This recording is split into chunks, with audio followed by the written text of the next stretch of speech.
নমস্কার বন্ধুরা, welcome back to my channel way of life. আমি স্বাগতা চলে এলাম নতুন একটা ব্লগ নিয়ে। আজকে আমরা গেছিলাম গড় জঙ্গল। পশ্চিম বর্ধমানের মানুষ মোটামুটি এই নামটার সঙ্গে সবাই পরিচিত, কিন্তু যারা জানেন না তাদের উদ্দেশ্যে বলি, এটি পশ্চিম বর্ধমানের কাঁকসা থানার অন্তর্গত একটি ঐতিহাসিক বা দর্শনীয় স্থান। অনেক ঐতিহাসিক কাহিনী জড়িয়ে আছে এই জঙ্গলকে ঘিরে। তো আমি যতটুকু জানি আপনাদের সাথে শেয়ার করি সংক্ষেপে। এখানে শোনা যায় যে মেধস মুনির আশ্রম ছিল এবং সেখানে রাজা সুরত তার সাম্রাজ্য হারিয়ে এখানেই আশ্রয় নিয়েছিলেন। এখন এখানে যে দেবী মূর্তি পুজো করা হয় সেটি কিন্তু সুরত রাজাই প্রতিষ্ঠা করেছিলেন এবং মনে করা হয় যে পৃথিবীতে অনুষ্ঠিত এটি প্রথম দুর্গাপুজো। তাই এই বিগ্রহের দর্শন পাওয়া কিন্তু খুবই ভাগ্যের ব্যাপার।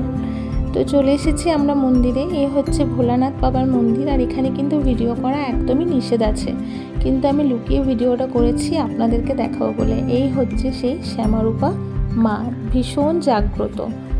সুরত রাজা কিন্তু এখানে মোট 16খানা মন্দির প্রতিষ্ঠা করেছিলেন। প্রায় সব দেবদেবীই ছিলেন, কিন্তু তার মধ্যে এখন কয়েকটি অবশিষ্ট রয়েছে। যেমন ওই শিব মন্দির দেখালাম আপনাদের, শ্যামারূপা মা তো আছেনই, তার সাথে আছে লক্ষ্মী মায়ের মন্দির আছে একটা।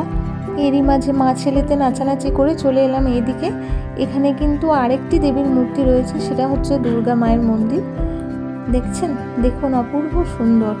আর এখানে হচ্ছে এই যে আগুন জ্বলছে, এটা কিন্তু 24 ঘন্টায় আগুনটা জ্বালিয়ে রাখতে হয়। জানি না, হয়তো কোনো গল্প আছে যেটা আমাদের জানা নেই। যিনি জানেন সেই সাধু বাবা তখন ছিলেন না, আমাদের সাথে দেখা হয়নি। আর এটা অনেক পুরনো ভাস্কর্য, দেখছেন কি সুন্দর। এই হচ্ছে সেই মা লক্ষ্মীর মন্দির, যেটা এখন নতুনভাবে সংস্কার করা হয়েছে।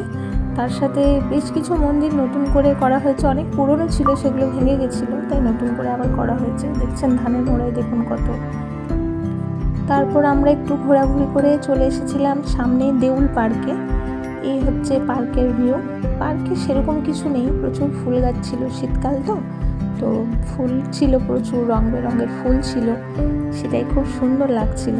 ফুল তো প্রত্যেকটা মানুষেরই খুব ভালো লাগে, আর এই ভিউটা ভীষণ ভালো লাগছিল, তাই ক্যাপচার করলাম। সন্ধ্যাবেলা খুব ঠান্ডা লাগছিল, তাই এক কাপ চা খেয়ে আবার বাড়ির ফেরার পথে রওনা দিয়ে দিলাম। আর ঘন জঙ্গলে এরকম রাত্রিবেলা যেতে সত্যি ভীষণ ভালো লাগে।